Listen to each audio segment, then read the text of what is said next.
ሰላም ጤና ይስጥልን ተመልካቾቻችን የቀጥታ ስርጭት ውይይታችን ጀምሯል። የዛሬ ዳጉይታችን ትኩረት የሚያደርገው መስከረምና ቱሪዝም ላይ ትኩረት አድርገን ውይይት እናደርጋለን። እንደሚታወቀው የዓለም አቀፍ የቱሪዝም ቀን መስከረም 17 ላይ ተከብሯል። በተለይ በመስከረም ደግሞ በኢትዮጵያ በርካታ በዓላት ይከበራሉ። እንደዚሁም ደግሞ አዲስ ዓመትን ተከትሎ በርካታ ቱሪስቶችም ወደ ሀገር ውስጥ መጥተው የተለያዩ የሀገሪቱን የቱሪዝም መስህቦችን የመጎብኘት እድል ያገኛሉ። ታዲያ ኢትዮጵያ በተለይ ለቱሪዝም መስኩ ምን ያክል ትኩረት ሰጣለች የሚሉ ሀሳቦችን ይዘን እንደዚሁም መስከረምና ቱሪዝም ምን አገናኛቸው በሚል የተለያዩ ሀሳቦችን ይዘን ውይይት የምናደርግ ነው የሚሆነው። ለዚህም ደግሞ እንግዶችን ጋብዘናል። እንግዶቻችን ለማስተዋወቅ ያክል ከዚህ ከአዲስ አበባ ከሚገኙ ስቱዲዮአችን ወይዘሮ አስማ ሚስቱ የኢትዮጵያ ቱሪዝምና ሆቴል ገበያ ማህበር ማኔጂንግ ዳይሬክተር አብረውን ቆይታ ያደርጋሉ። እንደዚሁም አቶ ደረጀ ጀቤሳ የኦሮሚያ ባህልና ቱሪዝም ቢሮ የቱሪዝም ልማት ክፍል መሪ እሳቸውም አብረን ቆይታ ያደርጋሉ። ወደ ኋላም ደግሞ መለስ ብለን ከተለያዩ የሀገራችን እና እንደዚሁም ክልል ስቱዲዮዎች ጋብዘን ከእናንተ ጋር ቆይታ እናደርጋለን። እኔ ተመስገን እንዳለ እናንተን ሀሳብ አስተያየት እያስተናገድኩ አብራችሁ ቆይታ አደርጋለሁ። አብራችሁ ቆዩ።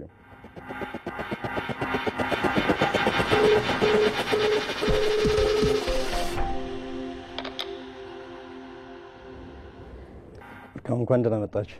እንኳን ደህና ቆያችሁ። ዛሬ ውይይት የምናደርገው በተለይ መስከረምና ቱሪዝም በበርካታ እውነቶች በተለይ ከሀገራችን ጋር ማያያዝን ስናየው በብዙ ነገሮች ይገናኛሉ።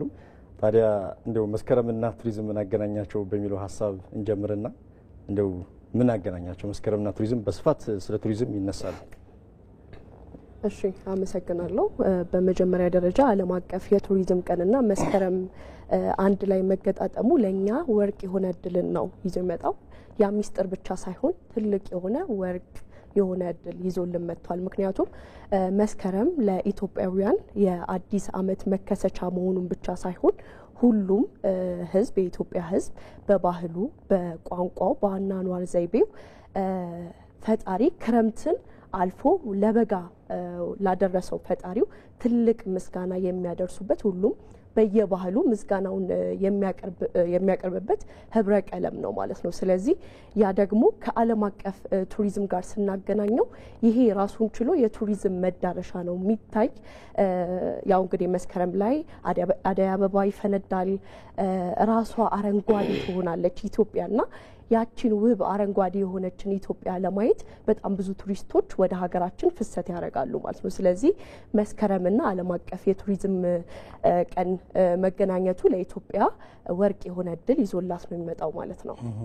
አቶ ደረጀ በተለይ ልክ እንደ ኢትዮጵያ በትልቁ የቀለም ሲል ያነሳ ነው በኦሮሚያ ክልልም በርካታ በዓላትም እንደዚሁ የሚከበሩበት አዲስ ዓመት መስቀልን ጨምሮ ደግሞ አሁን ቅርብ ደግሞ የሚከበረው የኢሬቻ በዓልም ጨምሮ ይከበራሉና በኦሮሚያስ ምን መልክ አለው መስከረምና ቱሪዝም? አመሰግናለሁኝ። መስከረምና ቱሪዝም ለኔ ምናልባት ለኢትዮጵያ ሕዝብ ራሱ በጉጉት የምጠበቅና በናፍቆት የምጠበቅ ካሉት ወራቶች መስከረም አንደኛ ነው ብዬ ነው የምገምተው። ምክንያቱም መስከረም ብቻ ሳይሆን ትንሽ ወደ ኋላ ወደ መጨረሻ አመቱ ሲጀመር ጳጉሜ ውስጥና ከዛ በፊትም ትንሽ ሸዴ፣ አዲዬ አበባ ከዛ ጀምሮ ደግሞ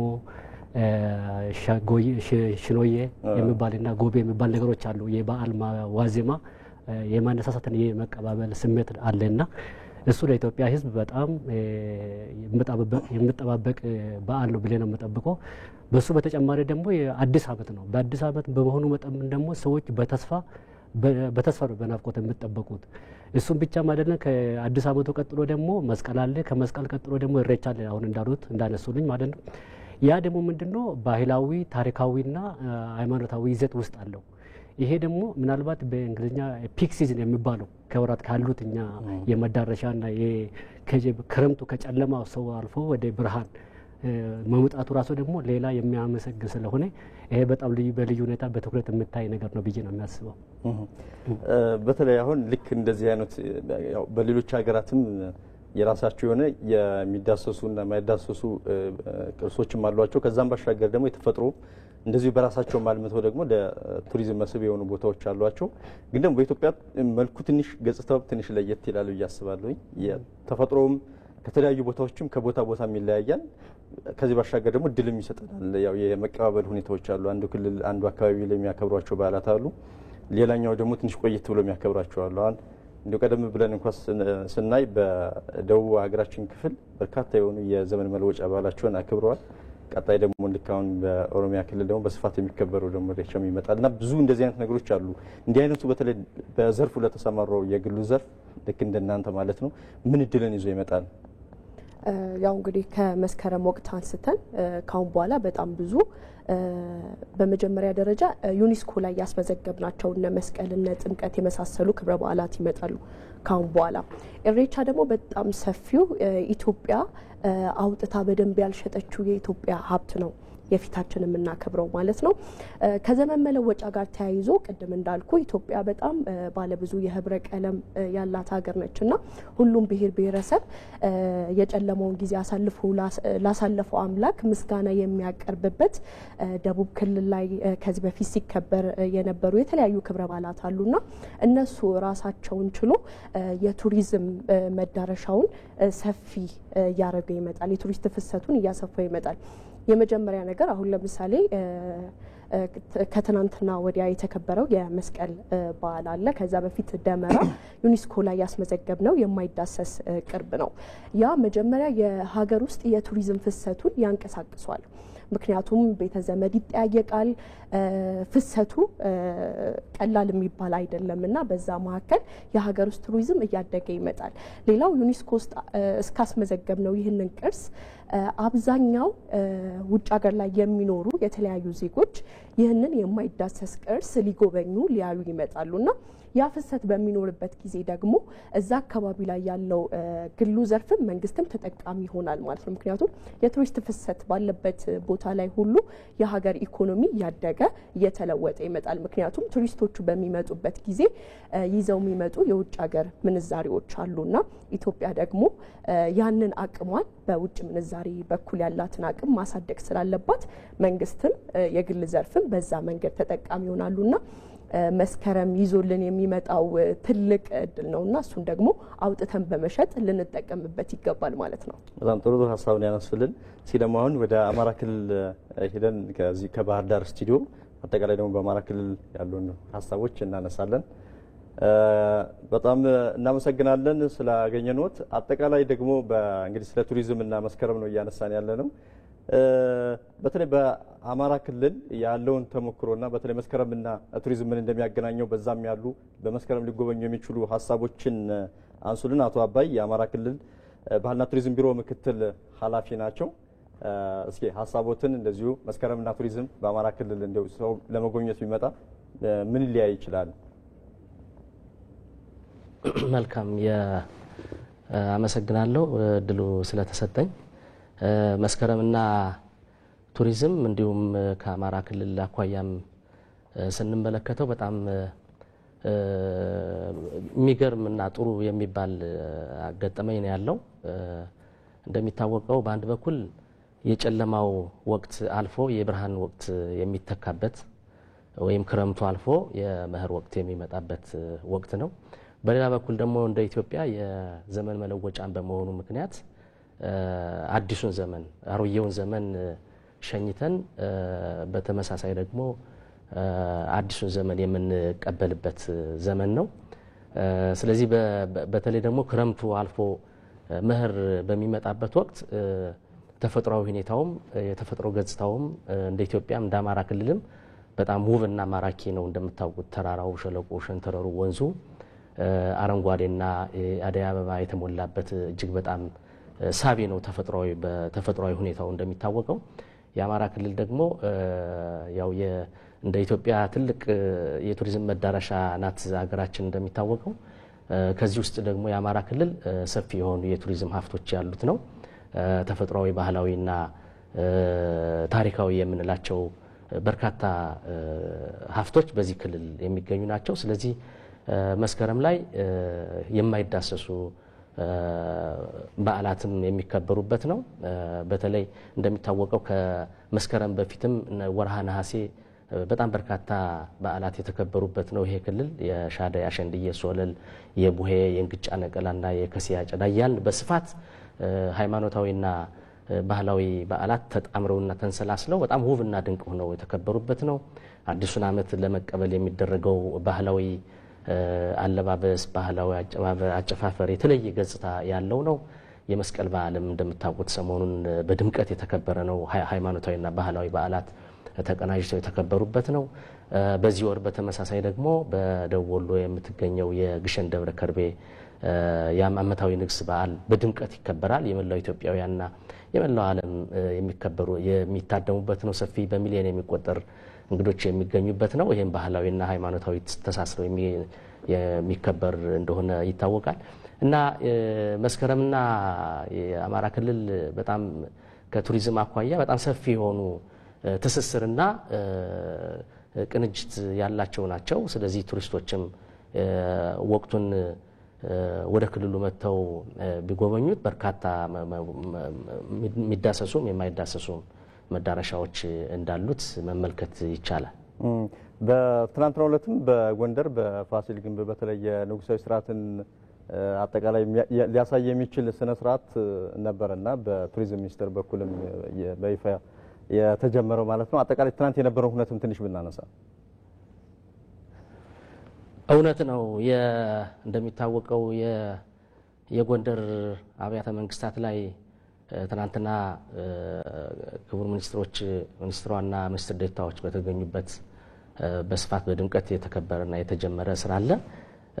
ስለዚህ በመሰረቱ እንደሚታወቀው የጎንደር ለረጅም ዘመናት የኢትዮጵያ መናገሻ ሆና ያገለገለች ከተማ ናት።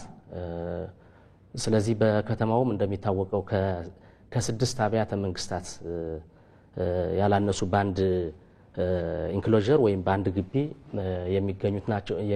የሚገኙ ናቸው። እነዚህን አብያተ መንግስታትም ለ400 ዓመት ኦልሞስት የቆዩ ናቸው። ስለዚህ በአንድ በኩል ቅርሱን ለቀጣይ ትውልድ ለማስተላለፍ ሰፊ እድሳትና ጥገና እየተደረገለት ያለ ነው በፌዴራልና በክልል ቅንጅት።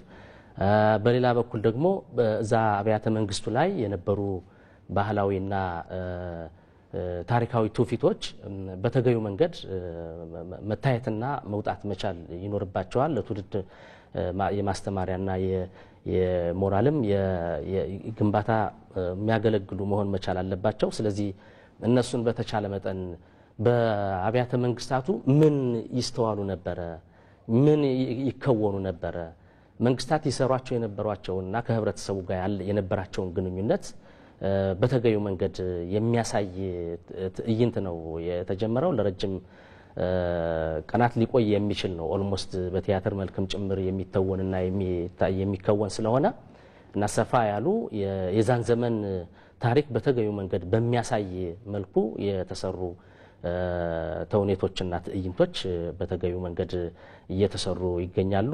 ተከታታይ ለሚዲያም ለህዝብም ይፋ የምናደርግበት ይሆናል ለማለት ነው። ጥሩ መለስ ብዬ እመጣለሁ ወደ ሌሎች ሀሳቦች። በተለይ በኦሮሚያ ክልልም በተመሳሳይ ሰፊ በቱሪዝሙ ዘርፍ ሊጎበኝ የሚችሉ ሀብቶች ያሉት አካባቢ ነው። በዚህ ውስጥ ደግሞ በተለይ አሁን በመስከረም ጨምሮ አጠቃላይ በሁሉ ጊዜም ቢሆን ወደ ክልሉ ሊጎበኙ የሚችሉ ቱሪስቶች ቢመጡ ምን ሊጎበኙ ይችላሉ? እስኪ እናስተዋውቅ። በኦሮሚያ ውስጥ ብዙ ቱሪስቶች መጎብኘት የሚችሉት አሉት። ከነኞች ራሱ የመስቀል የሁሉም ቢሆንም ራሱ በኢትዮጵያ በኦሮሚያ ውስጥ ደግሞ ራሱን እዛ ውስጥ የሚገኘው እሴቶች አሉና ያ የአጨፋፈርና የአመጋገብ ስርዓት አለ።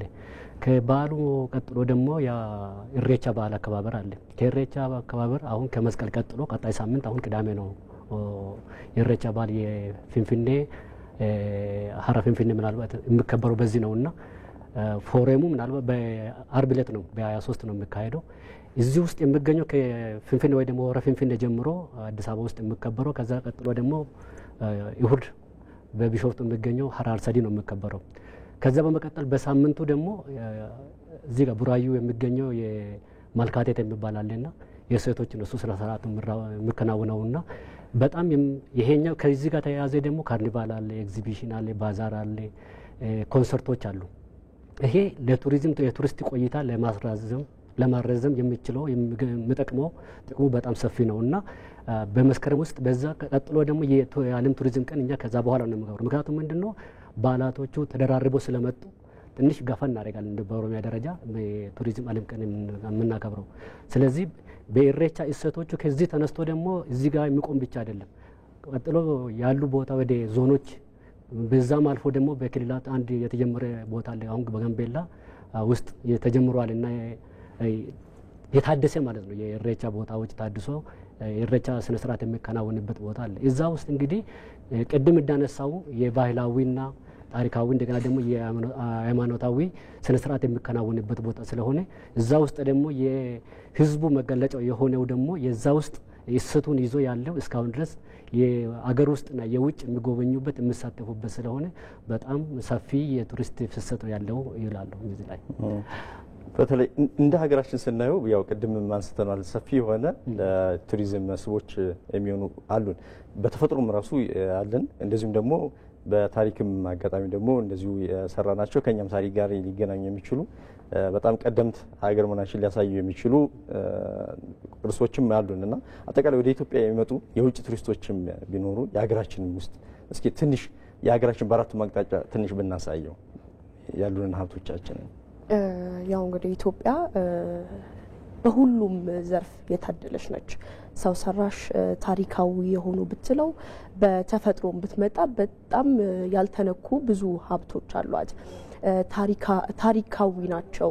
ወደሷ መለስ ብለ ስታየው ምናልባት ታሪኳን ገብተን ዳሰን ለመጨረስ ይሄ ነው የሚባል ጊዜ ላይ በቃን ይችላል፣ ማንበብ ብቻ ላይ በቃን ይችላል እና እንዲሁም አንድ ቱሪስት መጥቶ በጥቂት ቀናት ብቻ ኢትዮጵያን አይቶ መመለስ የለበትም። ምክንያቱም አንዱንም ቦታ በአንድ ሳምንት እንኳን ጨርሶት ሊሄድ አይችልም። አንድ ነገር ሲሰራ ኢትዮጵያ ላይ ታሪኳን፣ እምቅ ሀብቷን፣ የሕዝቦቿን ማንነት አውጥቶ ነው የሚሰራው ማለት ነው። ለዛም ደግሞ እንደ አንተ እንዳልከው በአራቱም አቅጣጫዎች እየተሰሩ ያሉ ነገሮች አሉ። አሁን የቱሪዝም መዳረሻው ነው እየተሰሩ ከዚህ በፊት ደግሞ የነበሩ እነ አክሱም፣ እነ ላሊበላ፣ እነ ጥያ ትክል ድንጋዮች ይሄ በተፈጥሮ የምናገኛቸው ሰው ሰራሾችም በጣም ብዙ የባሌ ተራሮች የምናሳየው ተፈጥሯዊም ሰው ሰራሽም መዳረሻዎች አሉን ማለት ነውና አሁን እኛ ያላወቅንበት ነገር እንዴት እነሱን መሸጥ እንችላለን? ምክንያቱም ቱሪዝም እምቅ ሀብት ነው የኢትዮጵያ። ግን እንዴት ነው ማውጣት ያለብን? ይህንን አቅም እንዴት መሸጥ አለብን? ምክንያቱም ያለን ነገር መሸጥ ስላለበት፣ ለዓለም ሕዝብ መተዋወቅ ስላለበት አሁን ለምሳሌ ከህዳሴ ግድብ ጋር መመረቅ ጋር ተያይዞ ራሱን ችሎ ህዳሴ ግድቡ የቱሪዝም መዳረሻ ሌላ አንድ እርከን ከፍ አድርጎታል ማለት ነው።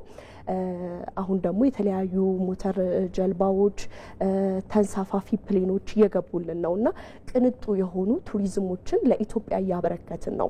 እዛ አካባቢ ያለው የንጋት ሐይቅ አዲስ የተፈጠረው ራሱን ችሎ ሌላ የቱሪዝም መዳረሻ እየሆነ ነው እና እነዚህን ሀብቶቻችንን በደንብ መንከባከብ፣ ማውጣት፣ መሸጥ ይኖርብናል።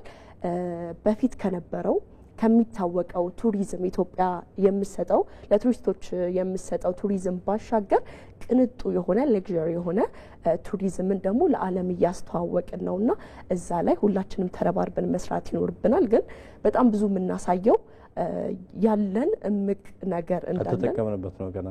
አዎ በደንብ እያወጣን እንሸጠዋለን። አሁን እስኪ ወደ አማራ ክልል እንምጣና በተለይ በአማራ ክልል እንደዚሁ ቀደም ሲል ከነበሩት ታሪካዊ ስፍራዎችና ሊጎበኙ ከሚችሉ ቦታዎች ባሻገር አሁን ላይ እንደዚሁ የተለያዩ ቦታዎችንም አዳዲስ የሆኑ የቱሪዝም መስህብ ሊሆኑ የሚችሉ አካባቢዎችን በመፍጠር ረገድ የተለያዩ እንደ ሀገራችን እየተሰሩ ነውና በክልሉ ምን ምን አሁን ስራዎች እየተሰሩ ነው? ቀደም ሲል ከነበሩትስ ቦታዎች ባሻገር ሊያያቸው የሚችሉ ቦታዎች ምን ምን አሉ?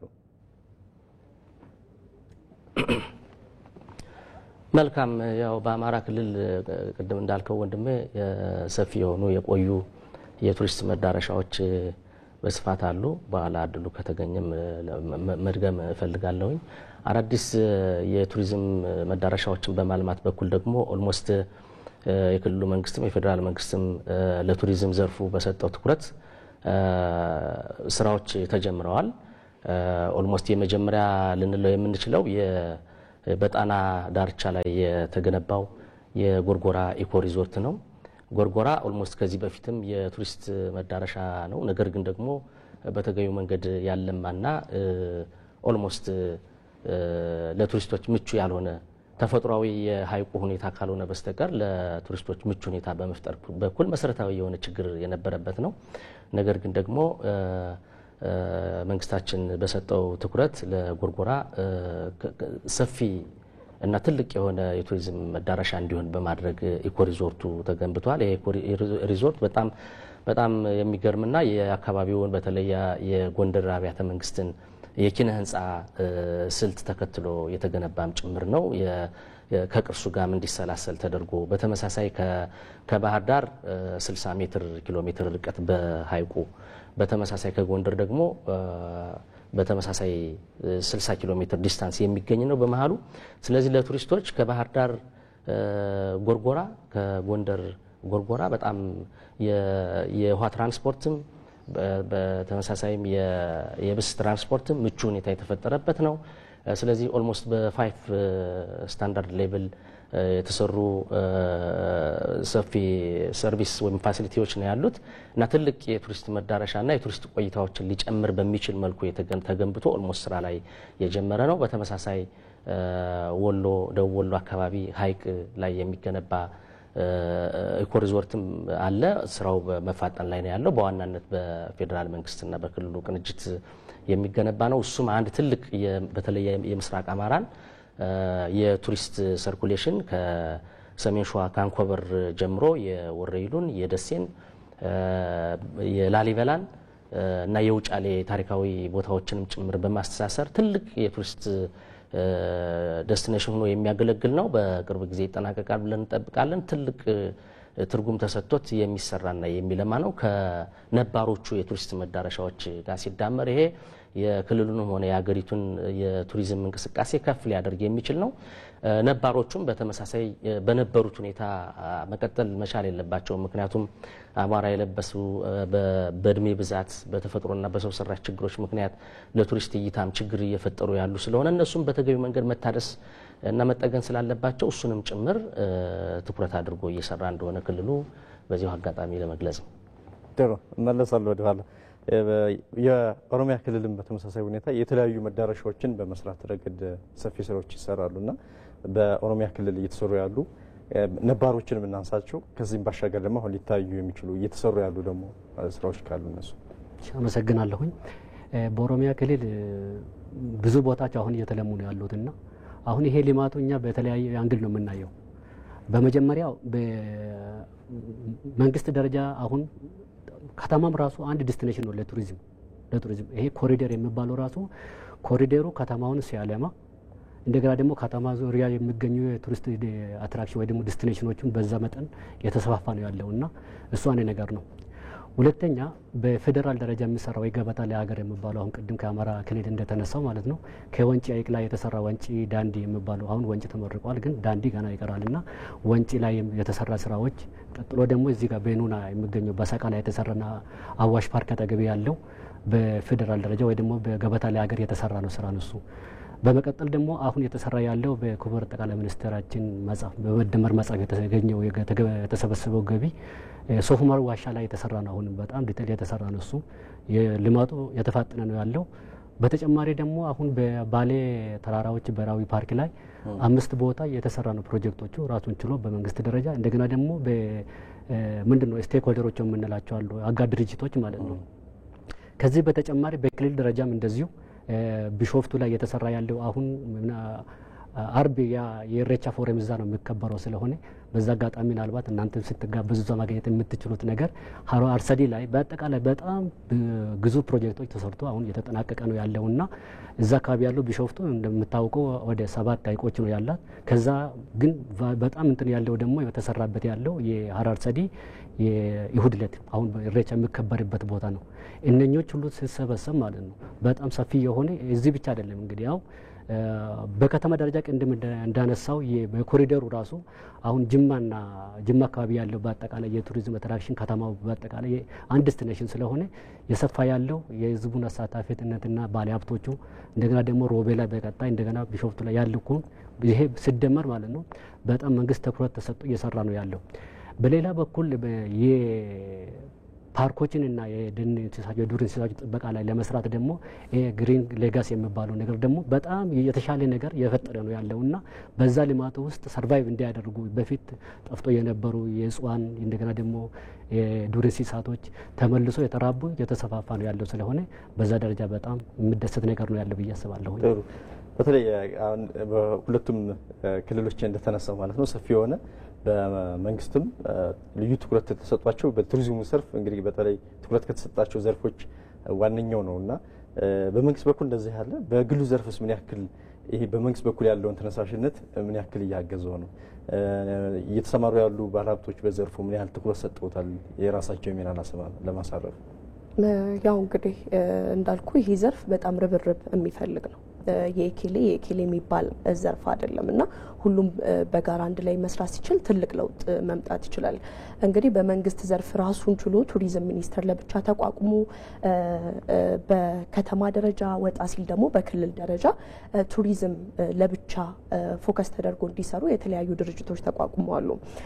ወደ ግሉ ዘርፍ ስናመጣው ደግሞ አሁን ላይ መንግስት የግሉን ዘርፍ በደንብ እየደገፈው ነው ያለው። ለምሳሌ የግል ባለሀብቶች ኢንቨስት ለማድረግ በሚመጡበት ጊዜ የተለያዩ ነገሮችን እያመቻቹ ነው ያሉት ማለት ነው። የመጀመሪያ ነገር መማረክ አይደለ። ለምሳሌ አንድ ኢንቨስተር ወደ ሀገራችን ሲመጣና ይህንን ዘርፍ ሲመርጥ ከምን አኳያ ነው የሚለውን ነገር በደንብ ዝግጁ ሆኖ መቅረብ ይኖርበታል ማለት ነው። ምክንያቱም ቅድም እንዳልኩ የአንድ ወገን ብቻ መሆን የለበትም። ግሉ ዘርፍም በዛው ልክ ተጠቃሚ ስለሆነ ኢትዮጵያ ከቱሪዝም ማግኘት ያለባትን ገቢ እያገኘች አይደለም። እሱ ምንም የሚያጠራጥር በሚጠበቀው መልኩ እያገኘች አይደለም። ለዛ ደግሞ ሁለቱም አካላት የግሉም መንግስትም በደንብ ተናቦ መስራት አለባቸው። ምክንያቱም አንዳንድ ጊዜ በግል መሰራት ያለባቸው ነገሮች ወደ መንግስት ባይመጡና መንግስት ከላይ ሆኖ ከዚህ በፊትም ስንል እንደነበረው ሬጉሌት የሚያደርግበት ሁኔታ ቢኖር ለግሉ እየተውንለት እንመጣለን ማለት ነው። ያ ደግሞ እንደ ማበረታቻ በየጊዜው ላይ የሚወጡ ነገሮችን እያሻሻልንለት እንመጣለን። ለምሳሌ አንድ ኢንቨስተር ወደ ሀገራችን ሲመጣ ቱሪዝም ላይ ሆቴል ሊከፍት ቢያስብ ወጣ ብሎ በሚከፍትበት ጊዜና ከተማ ላይ ሆቴል በሚከፍትበት ጊዜ ልዩነቶችን ልንሰጠው ይገባል። ምክንያቱም ተመሳሳይ ከሆነ ያለው ነገር ለምን ወጣ ብሎ ኢንቨስት ያደርጋል? እዚሁ ከተማ ላይ ኢንቨስት ቢያደርግ ይሻለዋል። ግን ወጣ ሲል መንግስት አሁን እንደ ሀገር አይደለ ፎከስ አድርጎ እየሰራ ያለው ቱሪዝሙን። አሁን ለምሳሌ ኮንፈረንሶች ይዘጋጃሉ በየጊዜው ላይ። አብዛኛው ጊዜ አይተ ከሆነ መሀል አዲስ አበባ ላይ ነው አብዛኛው ኮንፈረንስ የሚዘጋጀው። ያ ማለት ለክልል ከተሞች ደግሞ እድል እየሰጠን አይደለም ማለት ነው። ስለዚህ እድል እንዳንሰጥበት ያደረገን ይሄ የኢንቨስትመንት ችግር ከሆነ ኢንቨስት የሚያደርጉትን አካላት መሳብ ይኖርብናል ማለት ነው። ወጣ ብለው ኢንቨስት በሚያደርጉበት ጊዜ የግብር ማሻሻያ ሊሆን ይችላል፣ ከቀረጥ ነፃ። በእርግጥ አሁንም እንደዚህ አይነት እገዛዎች እየተደረጉ ነው። ግን በተሻለ መንገድ ስበን የግሉን ዘርፍ ማሻሻል ማሳደግ ይኖርብናል ማለት ነው። ግን በጣም ተጠቃሚዎች ናቸው። ምክንያቱም በግል ዘርፍ ያሉ ቱር ኦፕሬተሮች አሉ፣ የሆቴል ባለቤቶች አሉ። እንደዚህ አይነት የቱሪስት ፍሰት በሚኖርበት ጊዜ የውጭ ምንዛሪው ወደ ሀገራችን እየገባ ባለሀብቱም ያለውን ገበያ እያሳደገ ይመጣል ማለት ነው። ያንን ደግሞ አሁንም ደጋግሜ እለዋለሁ መሸጥ ይኖርበታል ራሱንና ሌላ ዲጂታል ማድረግ አለብን ቱሪዝሙን። ለምሳሌ እነ ቡኪንግ.ኮም በተለያዩ በትላልቅ ዓለም ላይ በእነሱ ኮሚሽን የራሳቸው ወስደው ነው የሚሰሩት። ኢትዮጵያ ላይ እንደዚህ አይነት ነገር በብዛት እየተሰራ አይደለም። ለምን አይሰራም? እንደዚህ አይነት ነገሮች መመቻቸት ይኖርባቸዋል። እዛ ጋር ኢትዮጵያ ማግኘት ያለባት ነገር ወደ ሌላ አካል እየሄደ ስለሆነ እንደዚህ አይነት ነገሮችን ዲጂታላይዝ እያደረግን ማስፋፋት ይኖርብናል ማለት ነው። እና የምንሰጠውን አገልግሎት ደግሞ ማዘመን ይኖርብናል። በተለያዩ ሆቴሎች ላይ በምንሄድበት ጊዜ የሚታዩ ችግሮችን በደንብ በስልጠና መቅረፍ ይኖርብናል ማለት ነው። ወደ ቱር ኦፕሬተሮች በምንሄድበት ጊዜ ደግሞ የተሻለ እንዲሰሩ ስለ ኢትዮጵያ እምቅ አቅምና ብቃት ያላቸው ቱር ጋይዶችን በደንብ ማሰማራት ይኖርብናል። ምክንያቱም እዛ ቦታ ላይ ያሉ ሰዎች ከሚያገኙት ገቢ በዘለለ ለጎብኚው የሆነ ነገር መስጠት አለባቸው፣ ማውጣት አለባቸው። የጎብኚዎች ፌቨራይት ፕሌስ ኢትዮጵያ መሆን አለባት እና በየጊዜው ላይ የመጡ ቆይታቸውን እንዲያራዝሙ ባለ ንብረቶች፣ ባለ ሀብቶች ሆቴሎቻቸው ላይ ፓኬጆችን እየነደፉ የኢትዮጵያውን መላ ኢትዮጵያን ማሳየት መቻል ይኖርባቸዋል ማለት ነው። እንደዚህ እያደረግን ማሳደግ እንችላለን። ቀደም ሲል እንዳነሳ ነው ብዙ የኢትዮጵያን የቱሪዝም መስህቦችን ስናየው ገና ብዙ ያልተነካ ነው። ብዙ ሊሰራበት የሚገባ ብዙ ኢንዱስትሪዎች ጋር አብሮ ሊዋሃድ የሚችል የዘርፍ እንደሆነ እንመለከታለን። ግን የግሉ ዘርፍ በዚህ መስክ ላይ ቢሰማራ በተለይ የውጭም ብቻም ሳይሆን የሀገር ውስጥም ቱሪስቶች ራሱ አንዱ አካባቢ የሌላውን አካባቢ የሚያውቅበትን እድል ይዞ የሚመጣ ነውና ምን ያክል በተለይ በዚህ ዘርፍ ቢሰማሩ ምን ተጠቃሚ ይሆናሉ? የግሉ ዘርፍ ላይ ያሉ ባለሀብቶች ወይም ወደዚህ ቢሳቡ ምን ጥሩ ነገር አለው? አሁን እንዳልከው ቱሪዝሙን በሁለት መንገድ ነው። የሀገር ውስጥ ቱሪዝም አለ፣ የውጭ ቱሪዝም አለ። የሀገር ውስጥ ቱሪዝም አሁን በዓላት በሚሆንበት ጊዜ ቅድም እንደተነጋገር ነው መስከረምን የሚያነሳንበት ሀሳብ የተለያዩ በዓላቶች ይከበራሉና የሀገር ውስጥ ቱሪስቱ ራሱ ያንን ውብ ባህል ለማየት ከቦታ ቦታ ሙቭ ያደርጋል። በዛ ጊዜ ላይ የሆቴል የተለያዩ የመጓጓዣ አገልግሎቶችን ይፈልጋል። እንዲሁም ደግሞ ቱር ጋይዶችንም በዛ መካከል ላይ ይፈልጋልና እዛ ስራ ላይ የተሰማሩ ባለሀብቶች ወይም ግለሰቦች ተጠቃሚ ይሆናሉ።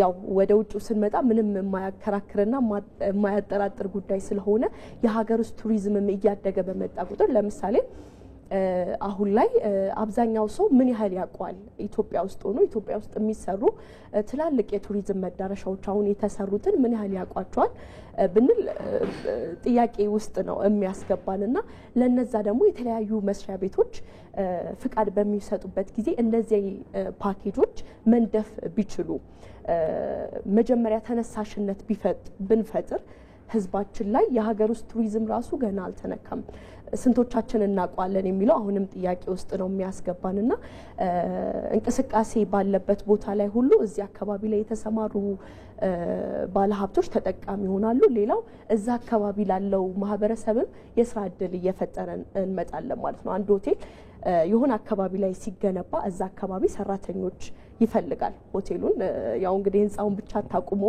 ሰው ያስፈልገዋልና የሰለጠነ የተደራጀ የሰው ኃይል ደግሞ አካባቢው ላይ ካሉ ማህበረሰቦች ያገኛል። ስለዚህ ይህንን ነገር በበጎ አይቶት ለሚደረጉ እያንዳንዱ የለውጥ እንቅስቃሴዎች ህዝቡ ፍቃደኛና ተስማሚ መሆን አለበት ማለት ነው። ያንን የስራ እድልም መጠቀም ከዛ በኋላ ደግሞ ባህሉን ማውጣት ይችላል። ቱሪስቱ እዛ አካባቢ ላይ ቡክ አድርጎ በሚመጣበት ጊዜ እኔ ደግሞ ለዛ ቱሪስት ምን ልስጠው ምን ይልሽጥ የሚለውን የአካባቢው ማህበረሰብ በደንብ እዚህ ላይ ፎከስ አድርጎ ቢሰራ ሁሉም ኢትዮጵያዊ ተጠቃሚ ይሆናል ማለት ነው። ሁሉም ነገሮች ጋር የሚተሳሰርም ስለሆነና ያው የንግዱንም ዘርፍ የሚያበረታታ ዘርፍ ስለሆነ ልክ ነው ሁሉም የሚሳተፍበት መሆኑ ግድ ይላል። ወደ አቶ አባይነህ ልምጣና በተለይ እንደዚሁ በአማራ ክልልም በርካታ የቱሪዝም መስህብ የሚሆኑ አካባቢዎች እንዳሉ ይታወቃል። ግን ምን ያህል የግሉ ዘርፍ ወደ ዘርፍ ተሰማርቷል? አሁን በመንግስት በኩል ያሉ ተነሳሽነቶችና ቀደም ሲል የተሰሩ ስራዎችን አንስተዋል። በግሉ ዘርፍስ ምን ያክል እየተሰራበት ነው? ምን ያህል እየተሰማራ ነው አብዛኛው ባለሀብቱ? እውነት ነው። ስለ ቱሪዝም ስናወራ የቅድም ስናወራቸው የነበርነው የቱሪዝም መስህቦችን ነው። አንድ የቱሪዝም እንቅስቃሴ እንዲኖር ከተፈለገ የቱሪዝም መስህቦች መኖር መቻል አለባቸው። ከመስህብ አኳያ ደግሞ ቅድም እሱ እህቴም ወንድሜም እንዳስቀመጡት እኔም ለመግለጽ እንደሞከርኩት በዚህ ሀገርም ሆነ በዚህ ክልል ሰፊ የሆኑ መስህቦች ታሪካዊና ሃይማኖታዊ እንዲሁም ባህላዊ የሆኑ ሀብቶች እንዳሉን የሚታወቅ ነው። ከዛው ሳለ ደግሞ አገልግሎት ሰጪ ተቋማት መኖር መቻል አለባቸው። ቱሪስቶች የሀገር ውስጥ ቱሪስቶችም ሆኑ የውጭ ሀገር ቱሪስቶች ወደ አካባቢው በሚመጡበት ጊዜ መስህቡን ከጎበኙ በኋላ አትሊስት የሚያርፉበትና አገልግሎት የሚያገኙባቸው ተቋማት መኖር መቻል አለባቸው። እነዚህ ተቋማት የምንላቸው ደግሞ አሁን እንዳልከው ወንድሜ የግል ዘርፉ በስፋት ሊሳተፍባቸው የሚገቡ የሆቴል ዘርፍ ነው የሚሆነው።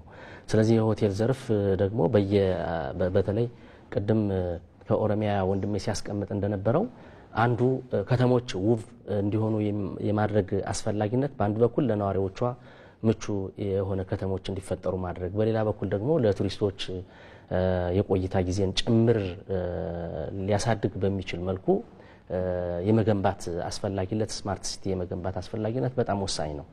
ከዚያ አኳያ በአማራ ክልልም በብዙ ከተሞች ባህር ዳርን ጨምሮ የደሴ፣ የጎንደር፣ የደብረ ብርሃን እና ሌሎችም ከተሞች ሰፊ የሆኑ የኮሪደር ልማት ትኩረት ተሰጥቶ እየተሰራው ነው። እነዚህ ከተሞች ደግሞ እዛው ሳለ ሆቴሎችም ራሳቸውን አፕግሬድ የሚያደርጉበትና ለእንግዶች ምቹ የሚሆኑበትን ጥራት ያለው የአገልግሎት ለቱሪስቶች የሚያደርሱበትን ሁኔታ ትኩረት ተደርጎ እየተሰራ ያለ ነው። እስካሁን ባለው ሁኔታ ኦልሞስት ከባለኮከብ እስከ ታችኛው ወደ 14000 አካባቢ የሚሆኑ የአገልግሎት ሰጪ ተቋማት በተገቢው መንገድ ድጋፍ የሚሰጣቸውና ለአገር ውስጥ ቱሪስቶች በተገቢው መንገድ አገልግሎት የሚሰጡ ለውጭ አገር ቱሪስቶችም እንደየ የቱሪስቶች ፍላጎት በጣም ሰፊ ነው። ከላይ እስከ ታች የሚፈልጉ አገልግሎት እንዲያገኙ ለማድረግ ትኩረት ተሰጥቶ እየተሰራ ነው። በዋናነት ይሄ የሆቴሉ ዘርፍ ወይም የግሉ ዘርፍ በሚገባው ልክ ገብቷል ማለት ግን አይቻልም። አንደኛ የአገልግሎት ሰጪ ተቋማት ስታንዳርዳቸው ከፍ ያለ ሆኖ እንዲገነባ በማድረግ በኩል የተሄደበት ርቀት እስካሁን አናሳ ነው። ነገር ግን ደግሞ አሁን ባለው ሁኔታ ለቱሪዝም የተሰጠው ትኩረት በራሱ መስህብ መኖሩ ብቻ በቂ አይደለም። ቱሪስቶችን ሊያቆይ የሚችል የአገልግሎት ሰጪ ተቋማት ጥራት ባለው ሁኔታ መገንባት መቻል አለበት ተብሎ ከከተማ ልማት ጋርም ጭምር በመቀናጀት ስታንዳርድ የሆኑ መሬቶችን በሪዞርት ሊሆን ይችላል፣ በሆቴል ሊሆን ይችላል፣ በሎጂ ሊሆን ይችላል፣ ብቃት ያለው አገልግሎት ሰጪ ተቋማት መገንባት አለበት የሚል ትኩረት ተሰጥቶ እየተሰራ ነው ያለው። እስካሁን ጥሩ ነው። ወደፊትም ትኩረት ተሰጥቶ መሰራት መቻል አለበት። ባይዘወይ እዚህ ላይ ከተሞች የሆቴል እድገትን እንዲያፋጥን ከተፈለገ የማይስ ቱሪዝም ደግሞ ዲቨሎፕ ማድረግ መቻል አለበት። ማይስ ቱሪዝም ኢነሰንስ በተለይ ደግሞ ኮንፈረንስ ቱሪዝሙ እስካሁን ድረስ ወደ ክልሎች በመስፋት በኩል በተለያዩ ሰው ሰራሽም ሆነ በተፈጥሮ የራሱ የሆነ ችግር ነው ሲያመቃ ከማዕከላዊ ከአዲስ አበባ የወጣ አይደለም። ቅድም እህቴም ስትል ስለነበረ ስለዚህ የግሉን ዘርፍ የሚያበረታታው የኮንፈረንስ ሴንተርም ጭምር እንዲሆኑ ይፈለጋል። ይሄን በማድረግ በኩል ከፌደራል ጋር ተቀናጅቶ መስራትን ይጠይቃል። የሆነ ሆኖ የግሉ ዘርፍ እስካሁን ባለው ሁኔታ በቂ ነው ባይባልም ጅምሩ ጥሩ ነው። በየመዳረሻዎቹ ያሉት ሆቴሎች ከሞላ ጎደል ጥራት ያለው አገልግሎት እንዲሰጡ በማድረግ በኩል እየተሰራ ነው ያለው ስራ ጥሩ ነው ብሎ መውሰድ ይቻላል። ቀጣይም አሁን በዘርፉ ሰፊ ኢንቨስት ለማድረግ በስራ ላይ ያሉ የኢንቨስትመንት ዘርፉን ሊያሰፋ የሚችል እንቅስቃሴ አለ። ይሄን አጠናክሮ የመቀጠል ጉዳይ በጣም ወሳኝ ስለሆነ ስለዚህ ደግሞ ቅድም ባልኩት አግባብ ከቱሪዝም ሚኒስቴር ጋር እና ከሌሎች አጋር አካላት ጋር በመቀናጀት የማይስ ቱሪዝምም ጭምር እንዲያድግ ማድረግ በጣም አስፈላጊ እንደሆነ እንገነዘባለን። እስካሁን ባለው ሁኔታ ጥሩ ጅምር አለ። ይሄን አጠናክሮ የመቀጠል ጉዳይ ቱሪዝሙን ማሳደግ የሚቻልበትን እድል እየፈጠረ እንዳለ ለመግለጽ እፈልጋለሁ። ጥሩ በተመሳሳይ ይህን ጥያቄ ወደ ኦሮሚያ ክልል ላምጠውና በተለይ እንደዚሁ የግሉ ዘርፍን ከማበረታታት አንጻር ያሉ እንግዲህ አሁን እንደ ሀገርም በተለይ የቱሪዝም እንደዚሁ ስብሰባን መሰረት ያደረጉ ስራዎች ሲሰሩ ይስተዋላልና በክልል ውስጥ ምን አይነት ስራዎች እየተሰሩ ነው? በተለይ የግሉ ዘርፍ በማበረታታት ረገድ በኦሮሚያ ውስጥ ብዙ ሰፊ እንትን ነው ያለው። የቱሪዝም የግሉን ባለሀብቶችን የማበረታታት ስራ የተሰራ እንደ እድል የምንቆጥረው እኛ ምናልባት ኦሮሚያ በመሀል ሀገር ነው የምትገኘው። ከአዲስ አበባ ተነስቶ ወደ ሌላ ክልል ሲሄድ ኦሮሚያ ሳይቋረጥ የሚሄድ ክልል የለም በፕሌን ካልሆነ በስተቀር ማለት ነው። እና እኛ ወደ 5 ሩቶች ነው ያከፋፈልን። በመጀመሪያ ማይስ እንደ ሌክስ ሩት የሚለው ነገር አለ አንደኛ ደረጃ ላይ ያለው። እሱ ደግሞ ወዚን አዲስ አበባ 100 ኪሎ ሜትር ራዲየስ ነው። ቢሾፍቱ አዳማ ጭምር ነው ዜሪያ እስከ አምቦና ወሊሶ ይደርሳል ማለት ነው። ማይስ እንደ ሌክስ ሩት ሌኮቹ በጣም ብዙ ሃይ ሌክ ማለት ሪፍት ቫሊ ውስጥ የሚገኙ የቢሾፍቱ ቅድም እንዳነሳው እነሱም ጭምር ነው ያለውና እዛ ውስጥ ይገኛሉ። እና በዚህ ኤሪያ ላይ ማንሳት ከሞከርኩኝ እንግዲህ እንደምታዩ ነው ከዚህ እስከ አዳማ ድረስ ያለው በጣም ቢዝነስ ኤሪያና ማይስ የሚበዛበት ነው። ማይስ ሩት የሚባሉ ነገር ማለት ኤግዚቢሽን ኮንፈረንስ እና ኢንቨንሽን የሚባሉ ነገሮች ኤግዚቢሽን የሚባሉ ነገሮች በጣም ሰፊ ነው የሚካሄዱበት እና አዳማና ቢሾፍቱ እንደምታውቁ ነው ስፔሻሊ ዊኬንድ ቱሪስት የሚባሉ ነገሮች በጣም በሰፊ የሚካሄዱበት ቦታ ነው።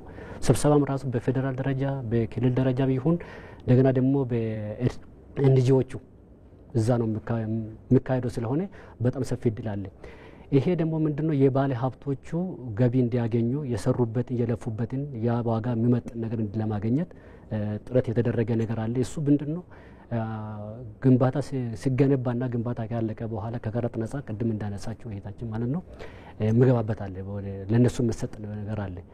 እንደገና ደግሞ በተጨማሪ ደግሞ እነሱም በዚህ በተገኙበት ቦታዎች ላይ አንዳንድ ጊዜ ባለ ሀብቶቹ ምንድነው የሚባለው ኢንቫይሮንመንታል አሰስመንት እሱ ትንሽ ችግር አለበት አንዳንድ ቦታ ላይ ሁሉም ቦታ ባይሆንም ራሱ እሱ ነው ችግር ያለ እንጂ ሀይቆች ያሉበት እዚህ ከተማ ውስጥና በዙሪያው የሚገኙ በየከተማው ያሉት በጣም ሰፊ እድል ነው ያለው። እነሱም በጣም የተጠቀሙበት ነው የሰሩት ማለት ነው። ይሄ ደግሞ አገር ውስጥም ይሁን ዲያስፖራዎቹ ከውጭ ትውልድ ኢትዮጵያውያን ያሉት በዚህ ማይስ እንደ ሌክስ ሩት የሚባሉ ላይ በጣም በስፋት ግንባታ የተካሄደና ገንብቶ ደግሞ አገልግሎት የሚሰጡ የቱሪዝም አገልግሎት ሰጪ ድርጅቶች በጣም ተሰፋፋ ነው ያለው ነው የሚለው ነዚህ በጣም ሰፊ የሆኑ ስራዎች እንዳሉ ያው በመንግስት በኩልም ትኩረት የተሰጣቸው ቅድም ያነሷቸው የኮንፈረንስ ቱሪዝምም እንደዚሁ በጣም ትልልቅ ስራዎች እየተሰሩ ነውና በተለይ አሁን ቅርብ ጊዜ እያየናቸው ያሉ የኮንፈረንስ ቱሪዝም በጣም በርካታ ጉባኤዎችን ወደ አዲስ አበባ መጥተው ሲካሄዱ እናያለን እና ለግሉ ዘርፍ ምን ያህል እድል ፈጥሯል? እንደዚህ ወደ አዲስ አበባ መሳባቸው አዲስ አበባ የበርካታ የዲፕሎማቶች መቀመጫ እንደሆነች ይታወቃል። በዓለማችንም ስናየው ሰፊ ቁጥር ያላቸው ዲፕሎማቶች ኢትዮጵያ ውስጥ አሉ።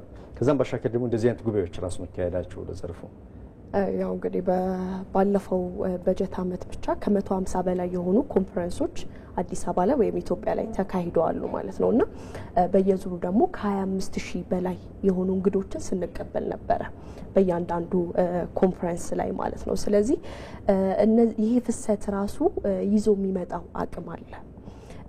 ያ አቅም ደግሞ ኢትዮጵያ በቱሪዝም ልታገኝ የምትችለውን አቅም የሚያጎለብት ነው። ባለ ንብረቱም ወይም የግሉ ዘርፍም የሚያገኘው ያንን አቅም ነው ማለት ነው። ምክንያቱም ቅድም እንዳልኩ ያ ቱሪስት ወደኛ ሀገር በሚመጣ ጊዜ የራሱን የተለያዩ ፍላጎቶችን ይዞ ነው የሚመጣው። ከዛ ውስጥ ምግብና መጠጥ አለ፣ ሆቴል አልጋ ማረፊያ ይፈልጋል፣ የትራንስፖርት አገልግሎቶች ይፈልጋል። እንዲሁም ደግሞ ከኮንፈረንሱ ውጪ ወጣ ብሎ ኢትዮጵያን ማየት ይፈልጋልና በዛ መንገድ ላይ የተለያዩ ቱር ኦፕሬተሮች ተጠቃሚ ይሆናሉ። በሚያርፍበት ጊዜ ሆቴሎች ላይ ደግሞ ምግባቸውን መሸጥ ይችላሉ። የኢትዮጵያን የተለያዩ ምግቦች እንዲሁም እነሱ የሚፈልጉትን ነገር እንዲሁም ደግሞ ሆቴሉን ራሱ እየሸጡት ነው ያሉት። ስለዚህ እነዚህ ተሳታፊዎች በሚመጡበት ጊዜ ለኢትዮጵያ የውጭ ምንዛሪን ይዘው ይመጣሉ ማለት ነው። ስለዚህ ትልቅ የሆነ ገቢን ነው ለባለሀብቱ ይዘው እየመጡ ያሉት። በዛ መንገድ ደግሞ መንግስትም ተጠቃሚ ነው። ምክንያቱም እየተሰሩ ያሉ ነገሮችን አሁን እንደ ፓኬጅ ወጥተው እየታዩ ነው ያሉት። የሚመጡ ተሳታፊዎችን የተለያዩ ቱር ኦፕሬተሮች ከተለያዩ ሆቴሎች ጋር እየሆኑ ፓኬጅ እያወጡና እያስጎበኙ ኢትዮጵያ ያላትን አቅም እየሸጡ ነው ያሉትና የውጭ ምንዛሪውን ወደ ሀገራችን ከማምጣት ጋር በጣም ትልቅ ስራ እየተሰራ ነው ማለት ነው። በተለይ ያው አጠቃላይ የመሰረተ ልማት ብቻም ሳይሆን ሰው ላይ መስራት ያስፈልጋልና የሰው አጠቃላይ ከውጭም ከሀገር ውስጥም ላይ የሚመጣው ቱሪስት መልካም የሆነ አቀባበልና የሚገባውን ደግሞ በደንብ በተማረ ሰው ኃይል መመራት ይገባዋል ዘርፉና እዛ ላይ ሰው ኃይል ላይ የመስራት ለውጡን ምን ያክል ነው? አሁን ላይ በጣም ትልቅ እንቅስቃሴ እየተደረገ ነው። ምክንያቱም ኢትዮጵያ የምትታወቀው በሰው አቀባበሏ ነው። እንግዶችን ተቀባይነሽ ግን በከስተመር ሰርቪስ 125ኛ ደረጃ ላይ ነው እንደ ዓለም የተቀመጥ ነውና ያ የሆነው እኛ ወይም ራሳችን የምናስብበትና አገልግሎታችን የተመጣጠነ ስላልሆነ ነው። ምክንያቱም ከስተመር ሰርቪስ አንድ ሰው ወደ ሀገራችን ሲመጣ ከፍትፍቱ ፊቱ አይደለም የሚባለው መጀመሪያ በፈገግታ በሆነ አቀባበል ኢትዮጵያዊነታችን ተናንሰን እንዲሁም ምናልባት ወደ ሌሎች ክልል ከተሞች በምትወጣበት ጊዜ እግርህን አጥበው አልጋቸውን ለቀው ያ ነው በቃ ትክክለኛ የኛ ማንነትና ያንን ደግሞ ወደ አገልግሎት የምንሰጣቸው ቦታዎች ማምጣት አለብን። ከስተመር ሰርቪስ ላይ እኛም እንደ አሶሲዬሽን በተለያዩ ጊዜ በተለያዩ ክልል ከተሞች ላይ ስልጠና እየሰጠን ቆይተናል። ምክንያቱም ከስተመር ሰርቪስ እዛ አካባቢ ላይ የሚመጡ ሰዎች ተምረውት ወይም በቲዮሪ ደረጃ ተምረውት የሚመጡት ነገር ሳይሆን ወደ መሬት አውርደውት በደንብ ሊሰሩበት የሚገባ ነገር ስለሆነ ማለት ነው። ጥራት ያለው አገልግሎት መስጠት አለባቸው። ከስተመር ተደስቶ ነው መሄድ ያለበትና በየጊዜው ላይ ሆቴሎችም ስልጠና ለሰራተኞቻቸው ይሰጣሉ፣ እንዲሁም ማበረታቻም ያደርጋሉ። በደንብ ከስተመር ላይ አገልግሎት ሲሰጥ ለነበረ ሰራተኛ በየጊዜው ላይ ሽልማት ይሰጧቸዋልና ያ ደግሞ ሰራተኛው ተነቃቅቶ ከዛ በላይ ብቁ ሆኖ እንዲሰራ ያደርጓል ማለት ነው። በየጊዜው ላይ ሆቴሎችም ይህንን ነገር እንደ ግዴታ ለሰራተኞቻቸው መስጠት አለባቸው። የሚወስዱትም የከስተመር ሰርቪስ አሰጣጥ ቲዮሪ በሆነ መንገድ ሳይሆን ወደ ምድር የወረደ በተግባር መሆን አለበት ማለት ነው። ሌላው ሆቴሉ ራሱ ደንበኞችን የሚይዝበት መንገድ ለምሳሌ አንድ አሁን ለምሳሌ ኮንፈረንስ በሚዘጋጅበት የተለያዩ ዲፕሎማቶች ወደ ሀገራችን ይመጣሉ፣ ሌሎችም እንግዶች ይመጣሉና እነሱን የልደት ቀናቸውን ከፓስፖርታቸው ላይ ወይም እነሱ ከሚሰጡን የተለያዩ የመረጃቸው ምንጮች ላይ አጣርተን ምናልባት እኛ ጋር በሚቆዩበት ጊዜ ቢሆን የልደት ቀናቸው ጧት ላይ የተለያዩ የበርዝዴይ ሴሬሞኒ በማዘጋጀት በቃ እንዲወደው ማድረግ አለብን ማለት ነው። ከዛም አልፈን ወደዛ መሄድ አለብን። እነሱ ሳያውቁ የተለያዩ ሰርፕራይዞችን ማዘጋጀት አለብንና ለዛ ደግሞ ሆቴል ኦነሮችም ማናጀሮችም ዋና ቦታ ላይ ያሉ ሰዎች በዚህ መንገድ በዚህ ወይ ሊጠቀሙ ይገባል ማለት ነው።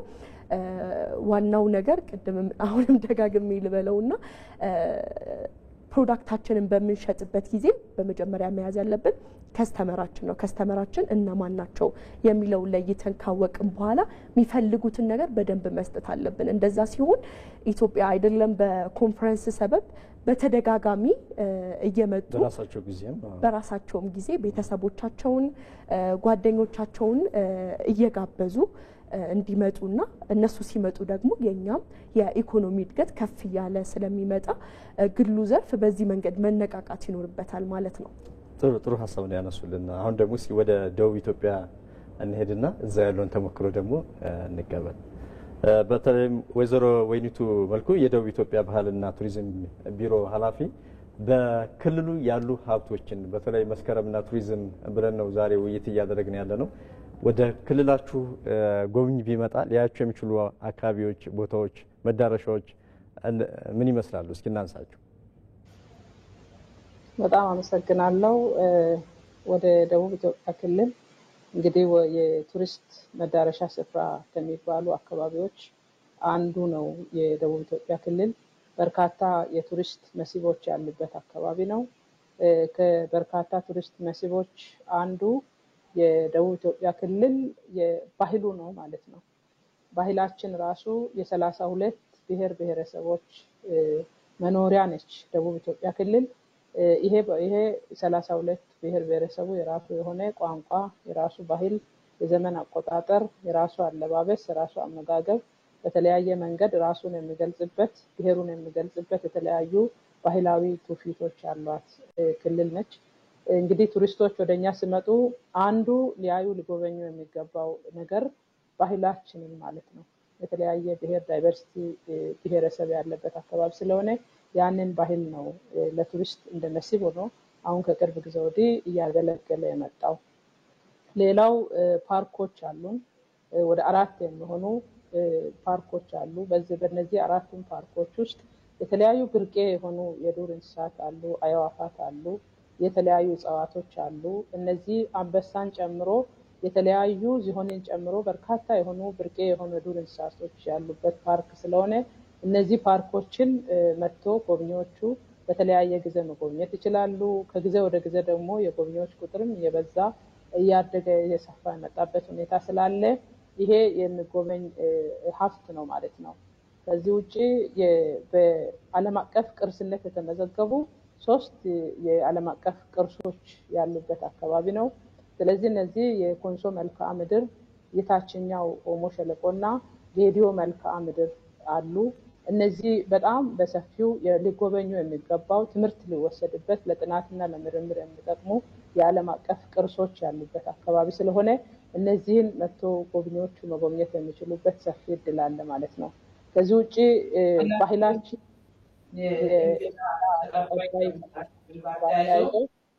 የራሳችን አሁን በተለይ በወርሃ መስከረም እንዳያችሁት በስፋት የመስቀል በዓል የብሔረሰቡ የዘመን መለወጫ በዓላት በሰፊው በአደባባይ የተከበረ የመጣበት ሁኔታ አለ።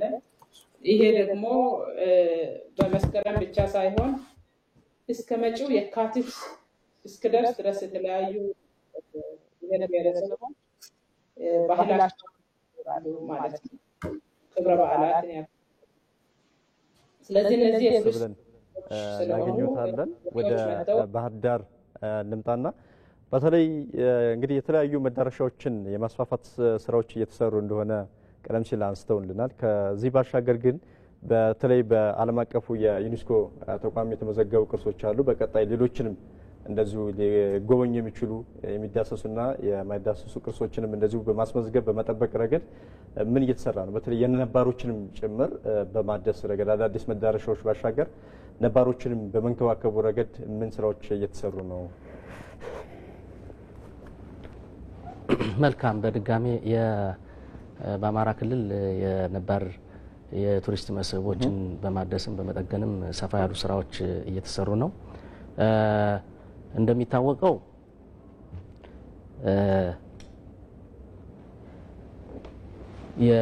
በዩኔስኮ ወይም ወርልድ ሄሪቴጅ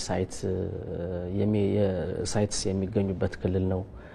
ለምሳሌ ከሚዳሰሱ ወይም ከማይንቀሳቀሱ የዩኔስኮ ሳይትስ የሰሜን ተራሮች ብሔራዊ ፓርክ፣ የጎንደር አብያተ መንግስት፣ የላሊበላ ውቅር አብያተ ክርስቲያናትና የማይዳሰሱ ደግሞ ያው እንደ ሀገር የተመዘገበ በክልሉ ደግሞ በስፋት የሚከበር ባህላዊና ሃይማኖታዊ በዓል የመስቀልና የጥምቀት በዓልም በክልሉ በስፋት የሚገኙ ናቸው። በተመሳሳይ የሻደይ፣ አሸንድዬ፣ ሶለል፣ የቡሄ በዓልንም በዓለም ቅርስ ለማስመዝገብ ሰፊ ጥረት እየተደረገ ነው። ከፌዴራል ቅርስ ባለስልጣንና ከቱሪዝም ሚኒስቴር ጋር በመሆን ብዙ ፋይሎችን ኦርጋናይዝ ለማድረግ ጥረት ተደርጓል። ፕሮሰስ ላይ ነው ብሎ መውሰድ ይቻላል። በሌላ በኩል ደግሞ የጣና ባህር ሸሽ የጣና ሐይቅንና ዙሪያውን እስካሁን ድረስ የባዮስፌር ሪዘርቭ በሚል የዩኔስኮ ሳይት ነው እንደሚታወቀው፣ ግን ደግሞ ወርልድ ሄሪቴጅ ሳይት ተደርጎ የተመዘገበ አይደለም። ስለዚህ እሱም ኖሚኔሽን ፋይሉ ኦልሞስት የተጠናቀቀ ነው። በዚህ ዓመት የዩኔስኮ ቡድንም መጥቶ ቼክ የሚያደርግበት ስኬጁል አለ። ስለዚህ የጣና ባህረ ሸሽና ጣናንም በዓለም ቅርስነት ለማስመዝገብ ሰፊ ስራዎች እየተሰሩ ነው። በዚህ ዓመት ኦልሞስት የመጠናቀቅ እድል ይኖረዋል ብለን እንጠብቃለን። ትኩረት ተደርጎ እየተሰራ ነው። ነባሮቹን በእድሜና በሰው ሰራሽ ችግሮች ምክንያት ችግር እየደረሰባቸው ያለውን በመጠገንም ሰፊ ቅርሶች ነው ያሉት። አክቹአሊ በዚህ ክልል በዋናነት የጎንደር አብያተ መንግስትና የቅዱስ ላሊበላ ውቅር አብያተ ክርስቲያን በፌዴራል መንግስትና በውጭ ሀገርም ድጋፍ በተለይ የክቡር ጠቅላይ ሚኒስትሩ ትኩረት አድርገው እና ክልሉ መንግስት ጋርና ህዝብ ጋር ተቀናጅቶ በስፋት እየታደሰ ያለበት ነው። በሌላ በኩል ሌሎችን በርካታ ቅርሶች ባለፈው ወደ 156 የሚሆኑ የተንቀሳቃሽና ቋሚ ቅርሶችንም ክልሉ ራሱ በጀት በጅቶ ከህብረተሰቡም ጉልበትና ገንዘብም ጭምር ቅርሶች እንደሚታወቀው የማህበረሰቡ ናቸው። ስለዚህ ህብረተሰቡ በገንዘብም በጉልበቱም በእውቀቱም መሳተፍ መቻል አለበት። ስለዚህ መንግስትና ማህበረሰቡ በቅንጅት በየአካባቢው የሚገኙትን ቅርሶች ቋሚና ተንቀሳቃሽ በመንከባከብ በመጠበቅ በማደስ እና በመጠገን ሰፊ ስራዎች እየሰሩ ነው። በዚህ ዓመትም የአመታዊ እቅዱም በዚህ ልክ በጀት በጅተን እየተንቀሳቀሰን ያለ ነው። ስለዚህ ቅድም እንደተባለው በአንድ በኩል የቱሪዝም ፕሮዳክቶች ናቸው እነዚህ ቅርሶች የምንላቸው የሚንቀሳቀሱና የማይንቀሳቀሱ የቱሪዝም ፕሮዳክቶች ናቸው። ፕሮዳክት ናቸው ማለት ደግሞ ለገበያ ይቀርባሉ ማለት ደግሞ ለሚፈልጋቸው አካላት ይሸጣሉ፣ ገንዘብም ጭምር ያስገኛሉ ማለት ነው። ግን በዋናነት ደግሞ እነሱን መጠበቅ የታሪክ የስልጣኔ የማህበረሰቡ የኑሮ መገለጫም ጭምር ስለሆኑ ከምንም በላይ የሚጠበቁ ናቸው። መጠበቅ መቻል አለባቸው። መጠበቅ፣ መንከባከብ እና ደግሞ ለቱሪዝም ገበያ አቅርቦ የአሁኑ ትውልድ ከታሪካቸው መማር ብቻም ሳይሆን ገንዘብ አግኝቶ የሚጠቀምባቸው መሆን መቻል አለበት። ፕላስ ደግሞ ለቀጣይ ትውልዱ ደግሞ መተላለፍ መቻል አለባቸው። ትውፊት፣ ታሪክ፣ ስልጣኔና የማንነት መገለጫዎችም ስለሆኑ በዚህ ልክ ትኩረት አድርገን እየሰራን እንዳለን ለመግለጽ ነው። እያጠቃለልንም ስለሆነ ማለት ነው። በተለይ ቀጣይ ሊሰሩ የሚገቡና የተለያዩ አዳዲስ መዳረሻዎችን እየተሰሩ ካሉ ምናልባት ሊሰሩም የሚገባቸው ነገሮች ካሉ ቢያነሱስ? እውነት ነው እንግዲህ በአዳዲስ የቱሪስት መዳረሻዎችን በማልማት በኩል ጅምሮች ያሉ መሆኑን ቅድም ገልጸናል። በገበታ ለሀገር፣ በገበታ ለትውልድ እና በመሳሰሉት ክልሉም ይህን ኢኒሼቲቭ ወስዶ የአካባቢ በዚህ ክልል ከ10 በላይ ሀይቆች ያሉበት ከ8 የሚሆኑ ብሔራዊ ፓርኮች ያሉበት የአምስቱ አይነት የአየር ንብረቶች የውርጭ፣ የደጋ፣ የወይና ደጋ፣ የቆላና የበረሃማ አይነት ያለ ይህ ደግሞ ለተለያዩ የቱሪስት ፍላጎቶች ለማሟላት ምቹ ሁኔታ ያለበት ነው። በባህላዊ የሆኑና ሃይማኖታዊ እንዲሁም ታሪካዊ የሆኑ የቱሪዝም ሀብቶች በስፋት ያሉ መሆኑን ተደጋጋሚ ገልጸናል። ስለዚህ እነዚህ አካባቢዎች ላይ መልማት መቻል፣ በመሰረተ ልማት መተሳሰር መቻል አለባቸው። የንጹህ መጠጥ ውሃ እንዲኖራቸው ለማድረግ፣ የመብራት አገልግሎት እንዲኖራቸው ለማድረግ፣ የብስ የትራንስፖርት አገልግሎት እንዲኖራቸው ለማድረግ ሰፊ ትኩረት ተሰጥቶ በመሰራት ላይ ነው ያሉት። ኦልሞስት ትልቆቹ ማለት ታሪክን ሊቀይሩ የሚችሉት የቅድም የገለጽኳቸው የሀይቅ እስጢፋኖስ አሁን በስራ ላይ ያለው የገበታ ለትውልድ እና የገበታ ለሀገር የጎርጎራ ሪዞርት ናቸው። ይሄን ተከትሎ ግን መስራት መቻል፣ በግሉ ዘርፍም መሳተፍ መቻል አለበት፣ የክልሉ መንግስትም በዚህ ልክ መስራት መቻል አለበት በሚል ኦልሞስት በቅድ ደረጃ ላይ ቀጣይ ቅድም በሀይቆቹም በተራራዎቹም በልዩ ልዩ የቱሪስት መዳረሻዎች እንዲገነቡ ለማድረግ ሀሳቡ ተይዞ እየተሰራ ነው ያለው።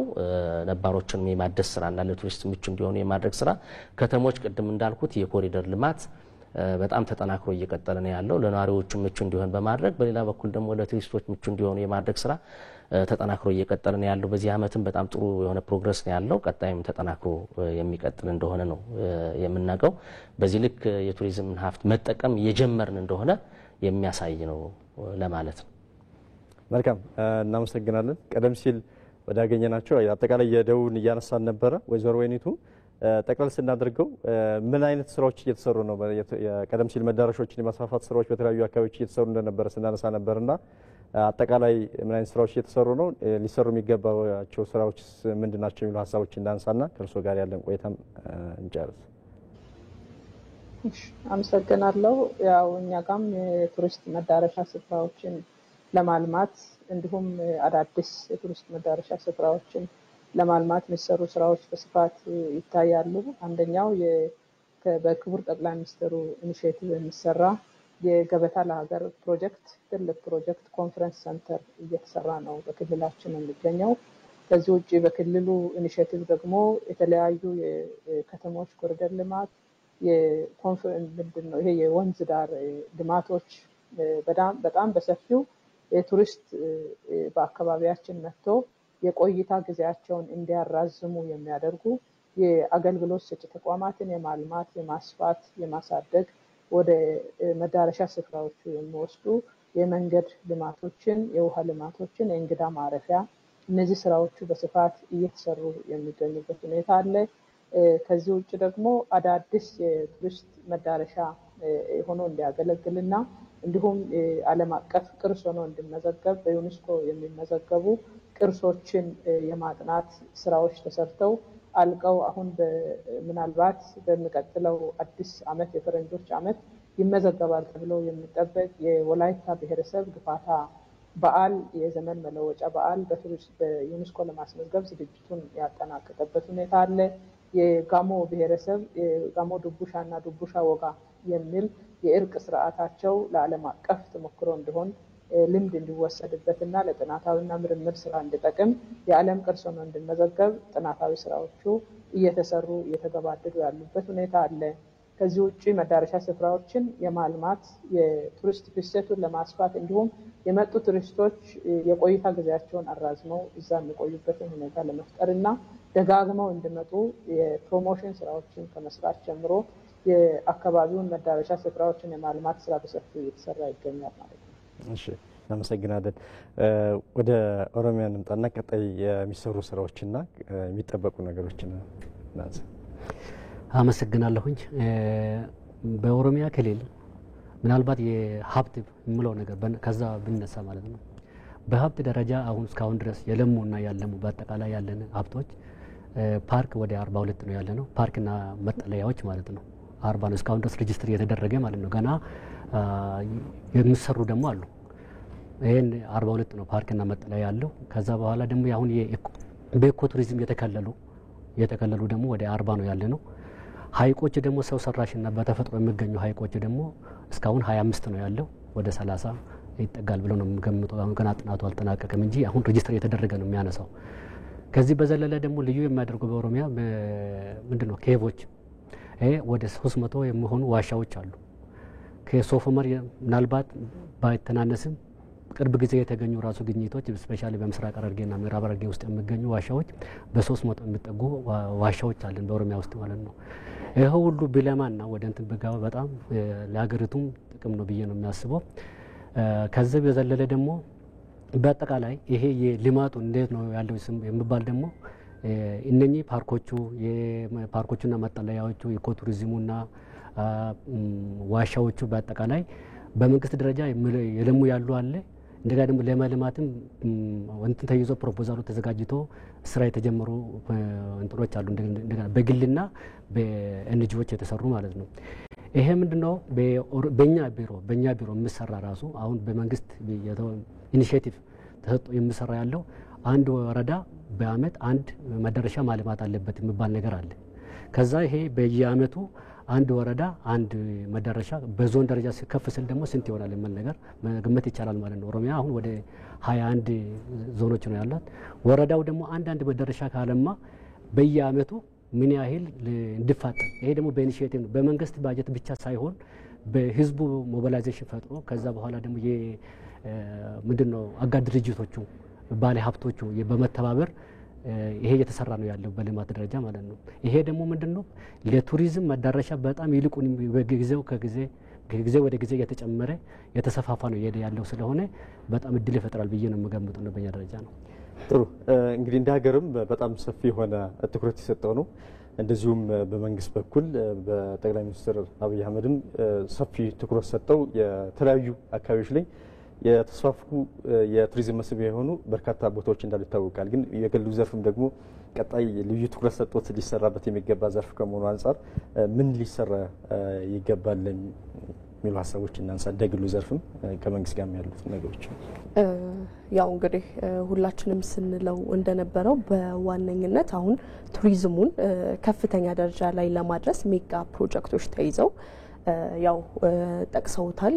እነሱ እንደ ከተማ እንደ ሀገር በሙሉ ገበታ ለሸገር ተብሎ እንደ አዲስ አበባ ከዛ ገበታ ለሀገር ተብሎ እንደ ሀገርና ገበታ ለትውልድ ተብሎ ደግሞ ወደ ትውልድ የምናስተላልፈውን ቅርሶቻችንን እያደስን እያለማን ያለ ነው ማለት ነውና እንደ ሀገር ነው አሁን ገበታ ለሀገር ከዚህ በፊትም ሲባል እንደነበረው በተለያዩ ቦታዎች ትላልቅ የቱሪዝም መዳረሻዎች ተሰርተዋል። በግሉም ዘርፍ ላይ ከዚህ በማይተናነስ መንገድ መሰራት አለበት።